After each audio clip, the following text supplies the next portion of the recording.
You want to support Roland Martin Unfiltered? Be sure to join our Bring the Funk fan club. Every dollar that you give to us supports our daily digital show. There's only one daily digital show out here that keeps it black and keep it real as Roland Martin Unfiltered. By going to RolandMartinUnfiltered.com, you can make this possible. Hello! Yeah, I'm not going nowhere. Not until I impeach this president. I want to welcome the incredible NAACP to Detroit, my home, where I was born and raised. I want you to know in every corner, I always tell people in Washington, D.C., in every corner, there is a reminder of a movement. If it's the labor rights movement, the civil rights movement, every corner is a reminder to demand justice, opportunity in every corner of Detroit. I'm a daughter of Detroit. I tell people this all the time. When I'm feeling so weak and so defeated in Washington, D.C., and thinking, how do we get people away from feeling oppressed? When the plane lands in the metro airport, I feel like everything's going to be okay. Everything's going to be all right. So when you chose Detroit for your national conference, this is exactly where you need to be, because we're going to birth yet another movement right here at Cobo. I'm so blessed because it wasn't just my mother. If you know anything about our incredible city, it wasn't just my mother who raised me. It was also the mothers down the block, where my mother, when sometimes the immigrant mother with her accent would just be whispering, this black mother would tell her, no, speak up. Speak up, raise your head and speak up. That's what is so rooted in who I am and why I continue to speak up. It is an honor to represent the 13th Congressional District. One of the stories that never gets told is that I got elected in a predominantly non-Muslim community. I got elected in a predominantly black community. Elected the first Muslim woman, one of the first Muslim women to serve in the United States Congress. That story is never told, that you all did that, you all made history. I'm also incredibly proud that I have, and we have it in the 13th Congressional District, the Western Wayne NAACP chapter. Where are they? They were elected, there's Gina. They were elected the number one best chapter in all of the state of Michigan. And yes, they come from the 13th Congressional District. So I want to thank the incredible Western Wayne NAACP chapter. This morning, I want to talk about where we go from here. The corporate assault on our families is real. We all know it. And it's driven by a hate agenda, a really dangerous ideology that's about othering people, dehumanizing others. And we have to continue to fight back. I know all of you have seen and experienced injustices personally. Right now, many families do not have access to clean and affordable water.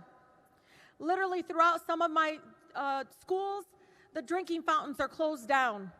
Imagine that for 1 minute.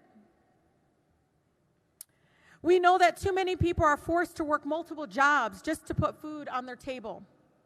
And so many families, so many communities have been disseminated due to mass incarceration and the continued criminalization of our black and brown folks. There is no coincidence that we hear from climate scientists today about the need to take action against climate change while we're going through such devastating heat wave. We also know that here in Detroit and the surrounding communities, we know that what it means to let corporate polluters just strip of the communities of resources and pump toxins into our air, into our water. Folks, we need bold action for the issues riddling our communities across this country. And yeah, people are going to say this is too bold, too radical, too far left, to reject it. That's how they discredit movements like this. But I got to tell you, when Congresswoman Shirley Chisholm ran, and she said, kids cannot learn because they're hungry. Kids cannot learn in school because they're hungry. We need free lunches in schools. People thought that was radical. People thought that was impossible. But what do we have today? Free lunches for kids in schools. So I reject the labeling that things are too bold, because I'll tell you, they're gaslighting us. This was supposed to be done years ago. We were supposed to increase the $15 to minimum wage to $15 years ago. We were supposed to do something about our air years ago. We were supposed to push back against the fact that now corporations have been able to get around discrimination of folks because they have to show intentional discrimination, not disparate impact. All of that is so tied to the big fight that we have ahead of us. But I also want you to know, it isn't done in the halls of Congress.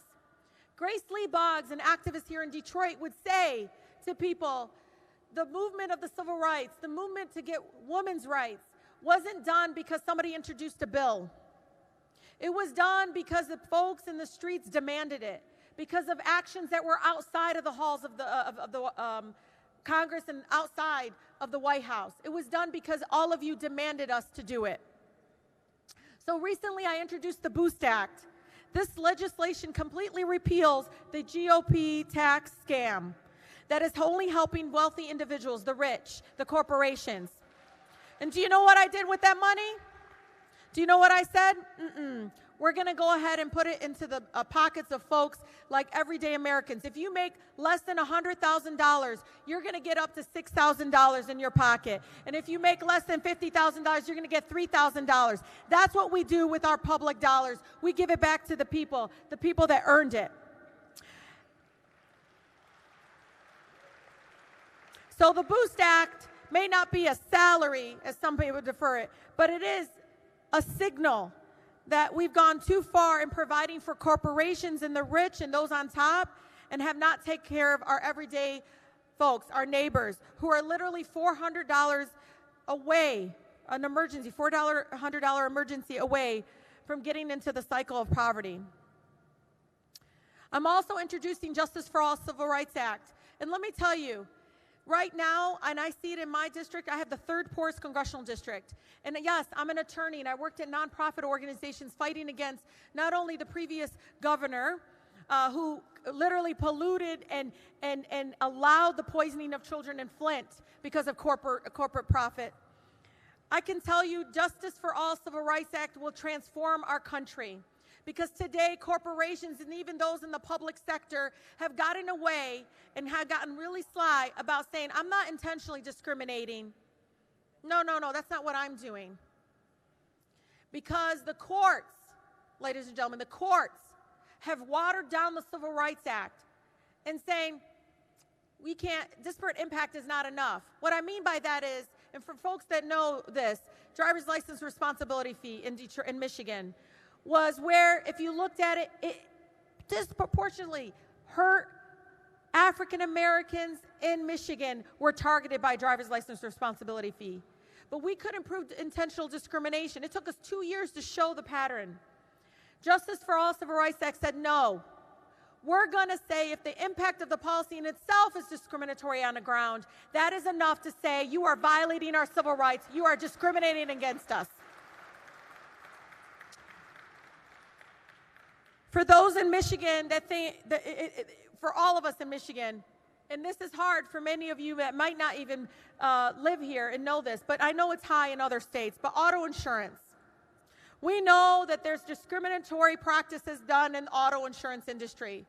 They are basing our rates on our credit scores, marital status, education level. Come on now, that is code for, I know exactly who you're targeting. And we have to end it.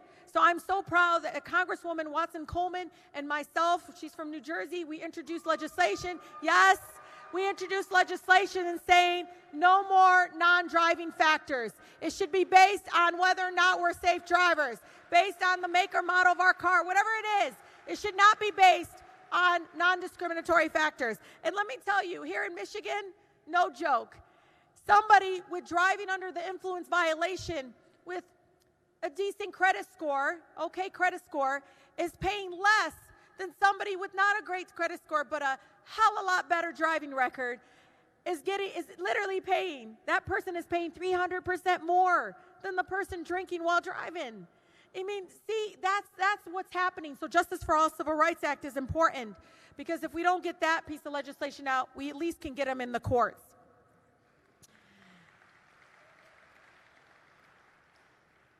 We must get back to the original view of the Civil Rights Act and ensure that all marginalized communities have the protections they need under the law to combat discrimination, both in the private and the public sector. We need bold action, folks. And I know what's happening out there. You know, there's all of this young women, and it's beyond just the four of us. The squad is all of you. And I can tell you, you are all the squad. Trust me. If you support equity, you support justice, you are one of us. But let me tell you, this is the largest incoming class since Watergate, ironically, and the most diverse. But I don't mean just by color and make and all these other things that they want to label us as. Some of us, this is the first time we've ever had health insurance. One of my colleagues, until she became a United States Congresswoman. Oh, another woman is a survivor of domestic violence. Some of us are hit hard with college debt. I have another woman who literally, Congresswoman Lucy McBeth, lost her only son to gun violence. And she ran on that and won a district that was a Republican district. So no, being bold, taking bold action doesn't mean we lose. What we're saying here is when we fight, we win. That's how we fight. We fight by taking these kinds of actions and not saying, oh, is this strategically the right thing? No. Is it the right thing? Is it going to provide justice for all? And that's what I want to leave you all with. People said, Rashida, this is not your time. And I said, well, when is my time? I didn't know there was a line.